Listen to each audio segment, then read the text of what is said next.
In just one day, a YouTuber walked the streets of Minnesota and found something that investigative journalists somehow have missed for years. The only thing I've ever seen is someone standing outside smoking. Businesses receiving millions in taxpayer dollars with no kids inside, doors locked, lights out.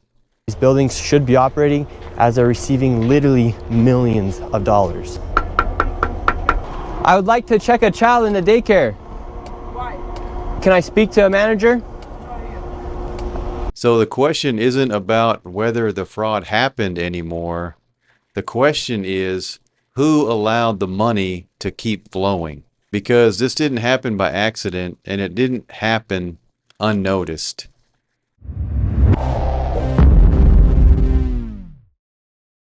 So by now, I'm sure all of you have seen the Nick Shirley video exposing the fraud there in Minnesota that is happening in broad daylight, right out in the open for everybody to see. But, you know, it took someone like him and someone like President Trump to bring this to the national spotlight and make the media pay attention and report on this. Some of the inflammatory rhetoric by Donald Trump, I think, is designed to inflame the story, inflame the situation, and force the media to talk about these things that otherwise they would try to hide. And it's why we are outraged at the injustice of Tim Walz allowing Somalian immigrants to defraud that program to the tune of billions of dollars. It ought to go to Americans because that's who it's there for. Nick Shirley did get the attention of J.D. Vance. He gave him a nice shout out on X. This dude has done far more useful journalism than any of the winners of the 2024 Pulitzer Center prizes. And that's true. You know, people getting awards in journalism nowadays for reporting on things like Donald Trump's involvement with Russia and the Russia collusion, you know, and they're selling books based on these kinds of things. So journalism is in a dark place in America right now. But we need more people like this going out in the street, asking questions, and finding answers that are right there in front of our face if we just look. Yeah, I would like to see if I can put my son Joey here. Who's your son, Joey? My son Joey. He just told you. Can I check out daycare center? No! You're a liar. I'm the owner. I'd like to know if this is a legit business. Me, I'm scared of you too. How come I No, it's explain not. everything? You're scared of me? Yeah. Why? Because of your curry. Because of my color. You said you're scared of me because of my color. Does that make you a racist? Yeah, no. No. But actually, the fraud in Minnesota has been going on for quite a few years. There's been a lot of reports on this.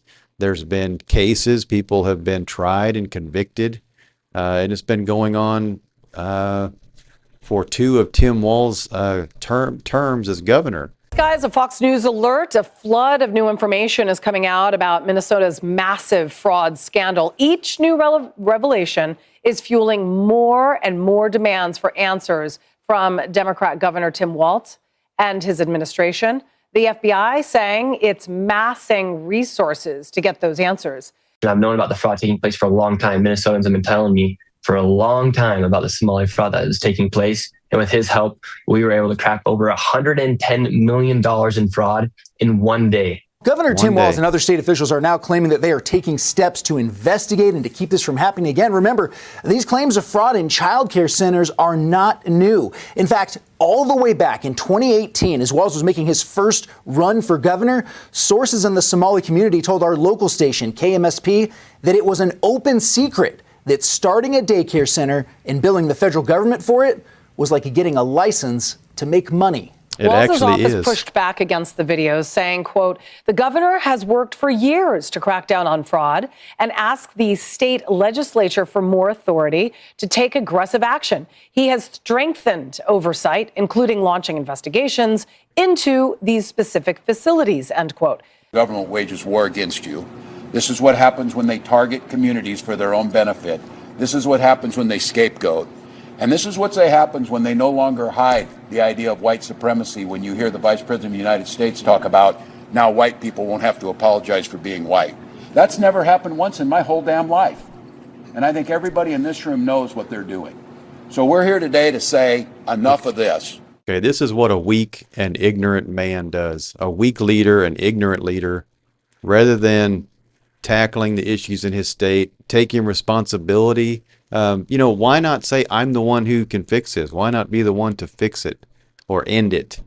Instead, he says they're only attacking us because these are colored people involved. It's racism. They always go to that. These types of leaders who really have nothing to offer, really, to the people of their states. And just a weak man and an ignorant man making statements like that about racism instead of taking responsibility. So Tim Walz has been cracking down on this fraud for several years now. So how do you guys think he's doing? What kind of grade would you give Tim Walz on his fraud crackdown? If there's anything less than an F, I would probably give that to him because I don't think he's quite earned an F.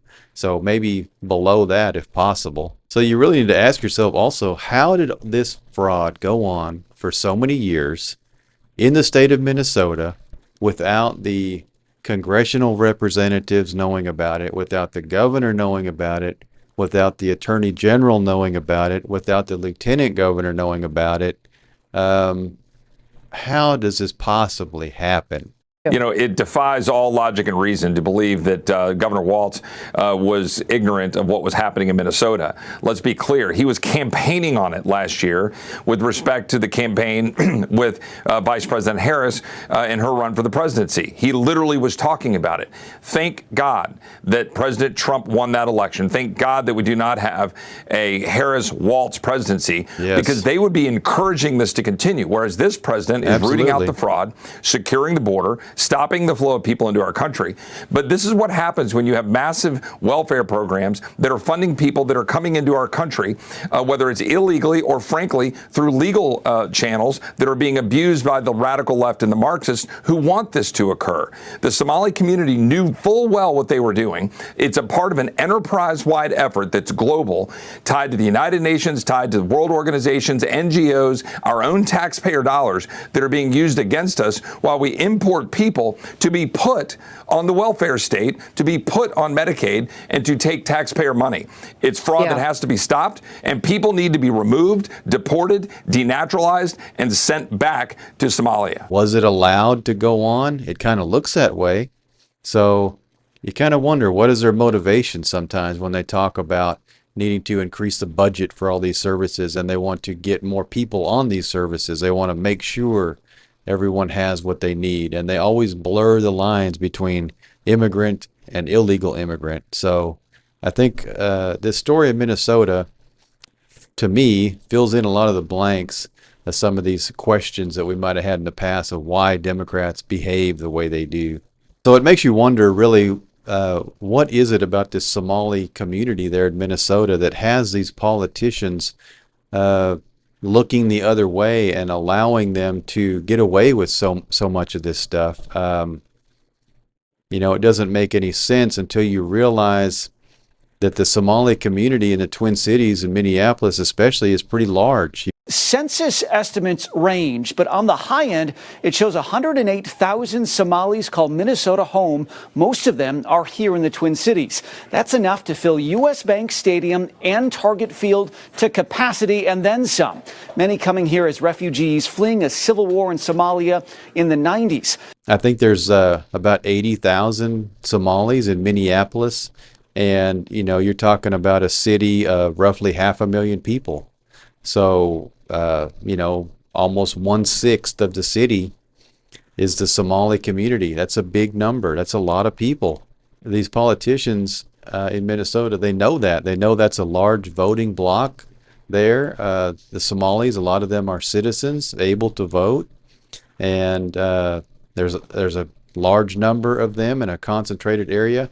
And they've got money to spend. These politicians know that. And it seems like they're willing to really go out on a limb for these people and bend over backwards and let them know just how important those particular groups of voters, that particular group, is to them.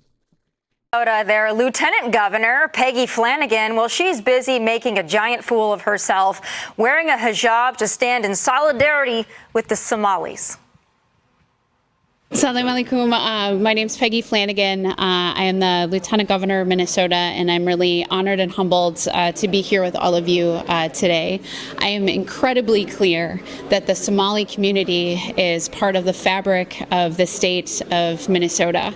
Just encourage other folks to show up, support our Somali businesses, and I know that things are scary right now. I will continue to stand with the Somali community to be with you and to do all I can to return the friendship and community that the Somali community has shown me.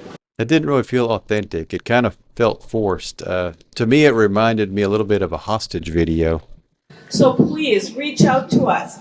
Whether you live in our district or not, if you have friends, relatives, anyone who needs our help, we are 100% committed to helping you.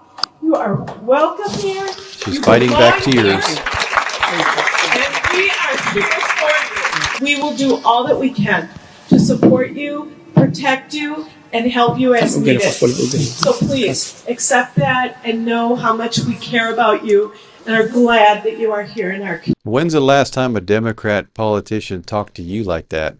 I'm here for you. I care about you. If you need anything, your friends, your family, anybody, contact us. We are here to help you. They've never talked to me that way. Hey, if you guys are enjoying the video, make sure to subscribe so you don't miss any of our future videos, and ring the notification bell to get alerts whenever we post a new video.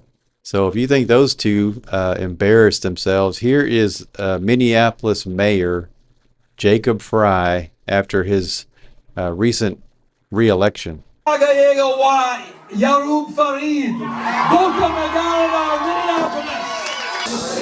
Laba, Sata, Afarshan. Maaga Yegawa, Yarub Farid. Doka Magalada, Minneapolis. So apparently he took time, plenty of time probably, to learn how to speak Somali. It's great that he cares so much about constituents there in his city, but it would be even greater if he cared about all his constituents this much. Okay, so, you know, you could say he's pandering. It really should be insulting to these people, but they're cheering him. They're enjoying it.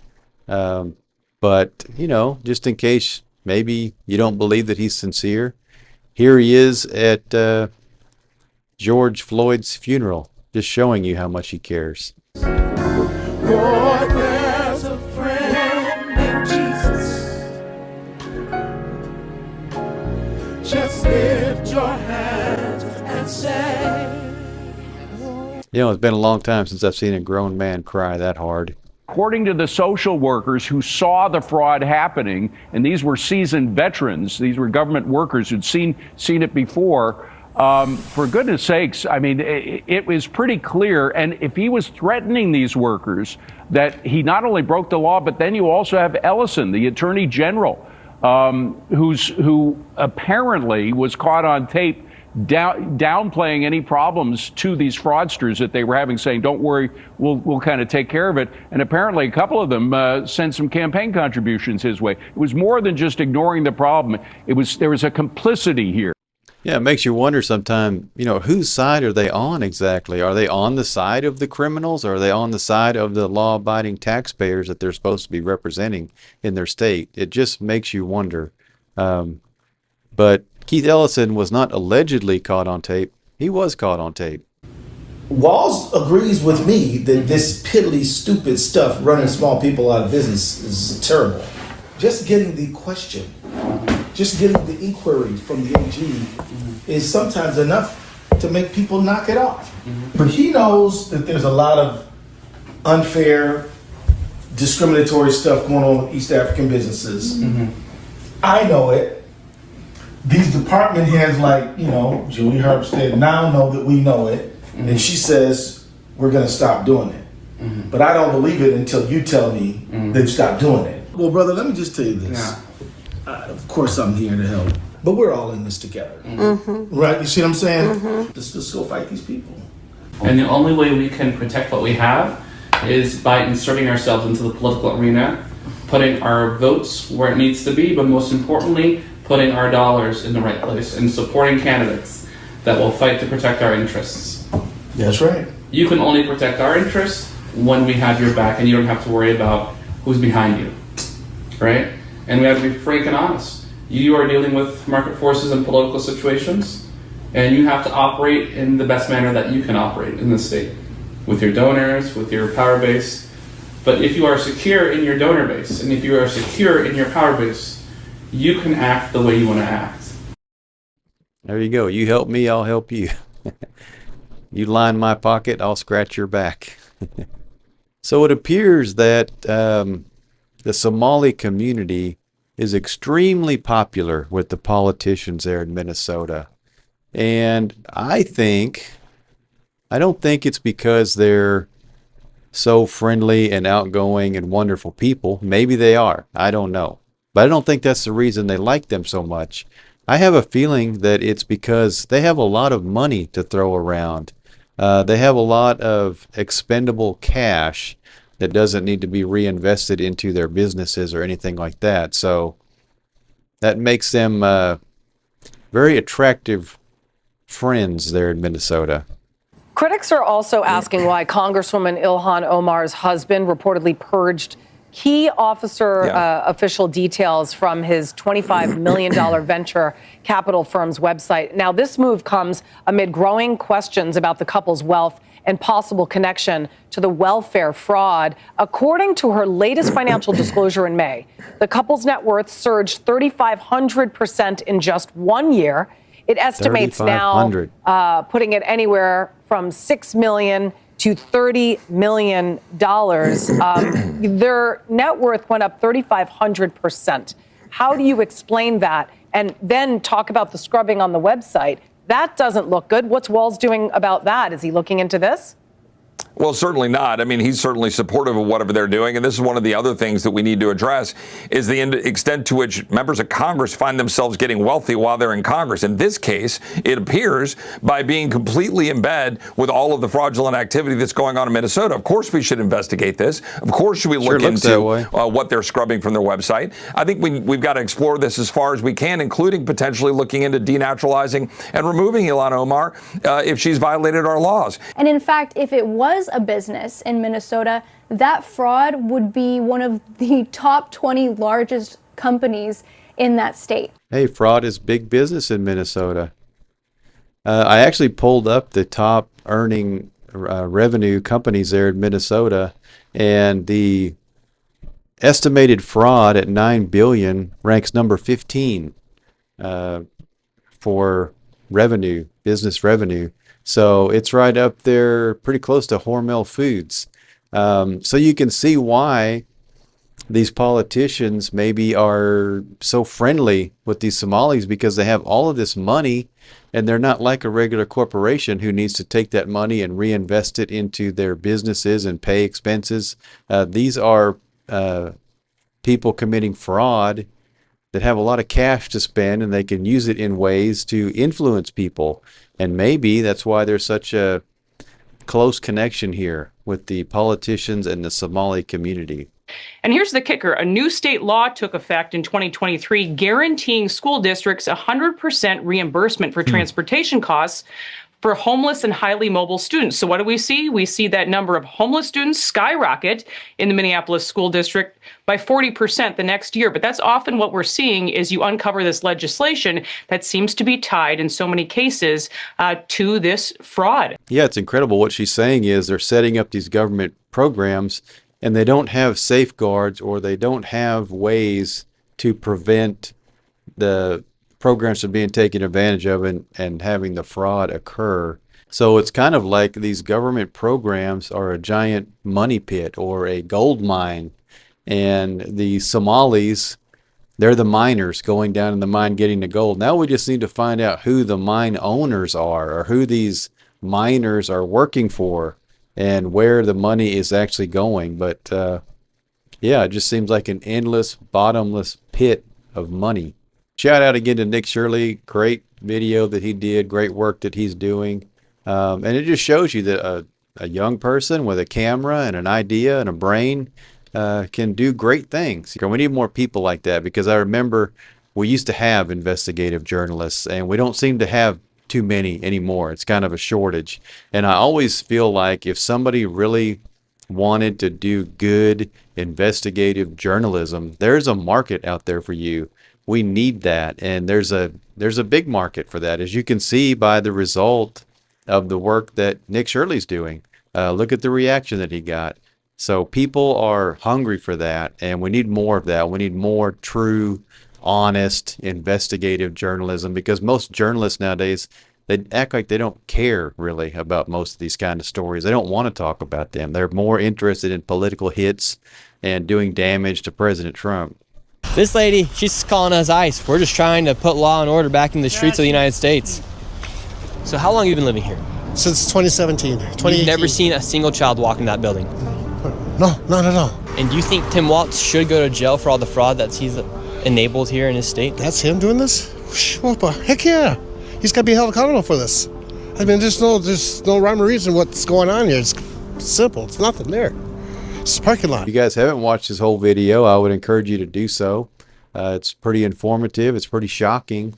And it's pretty entertaining. So go watch that and like his video and support his channel any way you can to help him out. He deserves that. And just let me know what you guys think down in the comments about this fraud. Do you think, where's it all going to end? And who is behind all this? Who's enabling all this? Are the government officials there turning a blind eye? Are they involved? What do you guys think they're up to? What's their role in all of this? So let me know down in the comments, and I'll see you on the next video.